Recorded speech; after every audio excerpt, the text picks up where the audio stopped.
Data को table में व्यवस्थित करना और फॉर्मेटिंग करना वीडियो में आपका स्वागत है।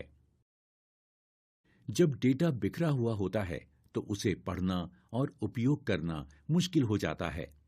टेबल डेटा को स्पष्ट बनाता है और फॉर्मेटिंग जरूरी जानकारी को हाईलाइट करने में मदद करती है। लेकिन डेटा को व्यवस्थित करना आसान नहीं होता, खासकर शुरुआत करने वालों के लिए। आइए देखें कि वो अपनी बहन प्रिया की मदद से चैट जीपीटी का उपयोग करके डेटा को कैसे व्यवस्थित करना सीखती है। चलो शुरू करते हैं। मुझे इन उत्पादों के नाम और उनकी रकम को एक टेबल में डालना है, लेकिन मुझे समझ नहीं आ रहा कि कहां से शुरू करूं। अरे अनन्या, सब ठीक है? हाय प्रिया, मैं एक टेबल बनाना चाहती हूं जिसमें हमारे दुकान से ग्राहकों ने जो उत्पाद खरीदे हैं वो दिखाए जाए। टेबल में उत्पादों के नाम, खरीदारी की तारीखें, कितनी वस्तुएं खरीदी गई और हर ग्राहक ने कितना भुगतान किया, ये सारी चीजें शामिल होनी चाहिए। मुझे समझ नहीं आ रहा कि इसे कैसे बनाऊं। क्या तुम मेरी मदद करोगी? चिंता मत करो अनन्या, मैं तुम्हें दिखाती हूं कि चैट जीपीटी तुम्हारी कैसे स्टेप बाय स्टेप मदद कर सकता है। ये बिल्कुल ऐसा है जैसे एक्सेल के लिए एक पर्सनल टीचर साथ हो। सबसे पहले चलो चैट जीपीटी से पूछते हैं कि एक्सेल में टेबल कैसे बनाएं और उसे फॉर्मेट कैसे करें। बस पूछो, मैं एक टेबल कैसे बना सकती हूं जिसमें हमारी दुकान से खरीदे गए उत्पादों की सूची हो। टेबल में उत्पादों के नाम, खरीदारी की तारीखें, खरीदी गई वस्तुओं की संख्या और प्रत्येक ग्राहक द्वारा भुगतान की गई राशि शामिल होनी चाहिए। ये देखो, चैट जीपीटी कुछ ही क्लिक में जवाब दे देता है। ये तो बहुत आसान लग रहा है। चलो इसे आजमाते हैं। अनन्या अपनी स्प्रेडशीट पर काम करना शुरू करती है, चैट जीपीटी की स्टेप बाय स्टेप मदद के साथ। ठीक है, मैंने हेडर जोड़ दिए हैं और डेटा भी भर दिया है। अब आगे क्या? अब चलो थोड़ा फॉर्मेटिंग करें ताकि यह प्रोफेशनल लगे।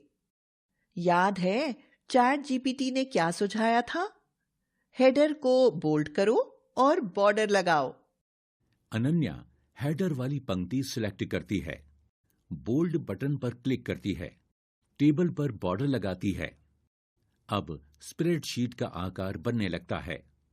वाह, बॉर्डर लगाने से सब कुछ कितना साफ सुथरा लग रहा है।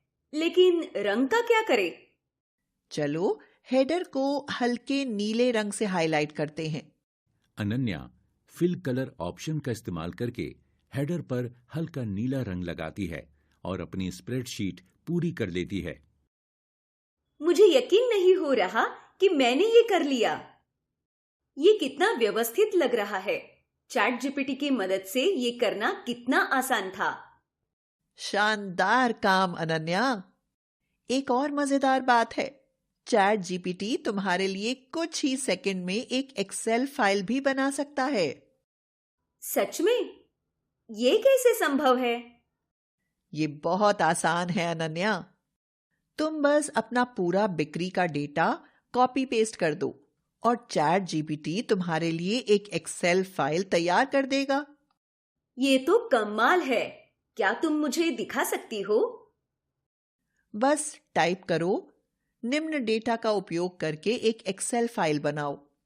उत्पाद, बिक्री, तारीख, ट्रेन सेट 120 12 मार्च, टेडी डी 80 14 मार्च, पजल बी 50 15 मार्च।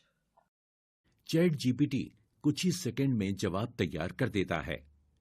ये रही तुम्हारी एक्सेल फाइल, डाउनलोड के लिए तैयार। चलो मैं इसे डाउनलोड करके खोलती हूं। वाह, ये तो कमाल है। इसने दिए गए डेटा से एक पूरी एक्सेल फाइल बना दी। वाह, ये तो बहुत तेज था। क्या मैं एक टेबल की तस्वीर अपलोड करके भी चैट जीपीटी से एक्सेल फाइल बनवा सकती हूँ? हाँ बिल्कुल, चैट जीपीटी तस्वीर से डेटा पढ़ सकता है और उसे एक्सेल फाइल में बदल सकता है। चलो मैं तुम्हें दिखाती हूँ। प्रिया चैट जीपीटी पर एक टेबल की इमेज अपलोड करती है। कृपया इस इमेज से डेटा निकालकर इसे एक्सेल फाइल में बदल दो। चैट जीपीटी कुछ ही सेकंड में जवाब तैयार कर देता है। ये रहा जवाब। मैंने आपकी इमेज से डेटा निकाल लिया है और उसे एक्सेल फाइल में बदल दिया है। एक्सेल फाइल डाउनलोड करें। ये तो कमाल है। अब सब कुछ टाइप करने की जरूरत नहीं पड़ेगी। इससे कितना समय बचेगा? बिल्कुल सही। अब तुम्हें टेबल बनाना और फॉर्मेट करना भी आ गया है।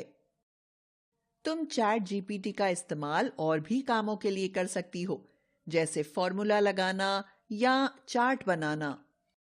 मैं तो जरूर ट्राई करूंगी। चैट जीपीटी तो मेरे लिए पर्सनल एक्सेल टीचर बन गया है। और इस तरह अनन्या ने चैट जीपीटी की मदद से अपना डेटा व्यवस्थित करना सीख लिया। चाहे आप स्प्रेडशीट पर काम कर रहे हों, दस्तावेज तैयार कर रहे हों या कोई रचनात्मक प्रोजेक्ट बना रहे हों, चैट जीपीटी आपके हर काम को आसान बना सकता है, वो भी साफ और